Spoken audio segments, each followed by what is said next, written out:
কুমিল্লা নগরীর নজরুল এভিনিউ রোডের trauma centre হাসপাতালে ভুল চিকিৎসায় ইমরান হোসেন নামের এক যুবকের মৃত্যুর অভিযোগ উঠেছে। এ ঘটনায় উত্তেজিত জনতা হাসপাতাল ভাঙচুর করেন। বিষয়টি দামাচাপা দেওয়ার জন্য তদবির চলছে বলে স্থানীয় সূত্রে জানা যায়।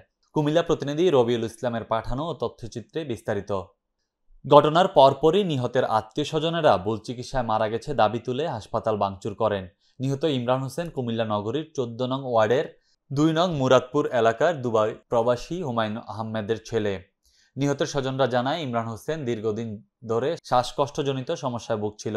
পরে নগরীর ট্রমা সেন্টার হাসপাতালে ডক্টর আতাউর রহমানের কাছে চিকিৎসা নিতে আসলে চিকিৎসক রোগীকে সার্জারি করার পরামর্শ দেন। পরে শুক্রবার সকাল 8টায় সার্জারি করার উদ্দেশ্যে অপারেশন থিয়েটারে নিয়ে যাওয়া হয়। 4 ঘন্টা অপারেশনের সময়ের কথা জানালেও অপারেশন সম্পন্ন হয় 7 ঘন্টায়। পরে রোগীর অবস্থার অবনতি হলে রোগীকে আইসিইউতে স্থানান্তর করা হয়। পরে ঘটনার দিন রোববার বিকেলে রোগীর কোনো সাড়া শব্দ না পাওয়ায় রোগীর স্বজনরা মারা গেছে দাবি করলেও হাসপাতাল কর্তৃপক্ষ রোগীকে লাইফ সাপোর্টে নেয়ার কথা বলে। বিকেল পার হয়ে সন্ধ্যা হয়ে গেলেও হাসপাতাল কর্তৃপক্ষ রোগীর মৃত্যুর বিষয়টি নিয়ে মুখ খুলেনি, বরং রোগীকে আরও পরীক্ষা নিরীক্ষা ও ঔষধ আনান বলে স্বজনদের কাছ থেকে টাকা নেয়। কুমিল্লা নগরীর ট্রমা সেন্টার হাসপাতালে নিহত ইমরানের চাচা জাকির হোসেন বলেন, আমার বাতিজাকে তারা সামান্য অপারেশনের কথা বলেছিল, কিন্তু তারা 7 ঘন্টা ওটিতে রেখেছিল। পরে রোগীর সমস্যা হয়েছে এই কথা বলে লাইফ সাপোর্টে নেয়ার কথা বলে। আমরা রাজি হই, কিন্তু লাইফ সাপোর্টে নেয়ার পর প্রায় 3 দিন হয়ে গেলেও তারা আমাদেরকে রোগীকে দেখতে দেয়নি। পরে নানা অজুহাতে আইসিইউতে ঢুকে দেখি যে আমাদের রোগী মৃত, কিন্তু তারপরেও তারা আমাদের কাছ থেকে মৃত রোগীর চিকিৎসা করানোর জন্য পরীক্ষা ফি ও ঔষধ কিনিয়েছে আমাদেরকে দিয়ে।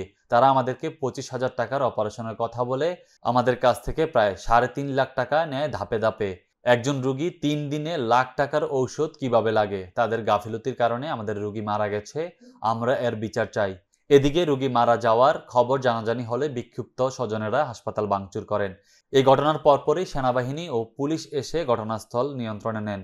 এ বিষয়ে জানতে কুমিল্লা ট্রমা সেন্টার হাসপাতালের পরিচালক আব্দুল হককে একাধিকবার কল দিলেও তাকে পাওয়া যায়নি। এ বিষয়ে কুমিল্লা জেলা সিভিল সার্জন ডক্টর আলী নূর মোহাম্মদ বসির আহমেদ বলেন, আমি এই বিষয়টি শুনেছি। এ বিষয়ে লিখিত অভিযোগ দেয়া হলে আমি এর তদন্ত সাপেক্ষে আইনানুগ ব্যবস্থা গ্রহণ করব। নাম প্রকাশে অনিচ্ছুক একাধিক সূত্র জানায়, বিভিন্ন মাধ্যমে মোটা অঙ্কের টাকার বিনিময়ে সমঝোতা করতে চাচ্ছেন হাসপাতাল কর্তৃপক্ষ।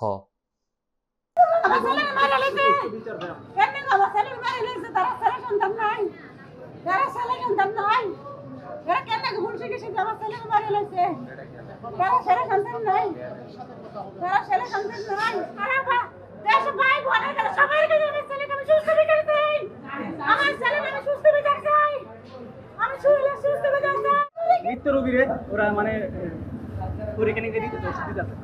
আবার 2 বার এরকম জানানোর পরে আমার দুলাভাই বলছে কি আমরা কার জন্য এই ওষুধগুলো নেন আমরা দেখবো আর খাই। রুগী তো মারা গেছে আমরা জানি, আর তারা বলছে রুগী মারা যায় নাই, তো আমরা দেখবো রুগী খাই কিনা ওষুধগুলো। এটা বলার পরে ডাক্তার অনেকগুলো জায়গায় চলে গেছে, ভালো গেছে। তারপরে এটার বলার পরে তারপরে ব্যথা ছিল। রোগীর বয়সটা 19 কি 20 হবে না, 19 থেকে একটু হয়তো বেশি হতে পারে।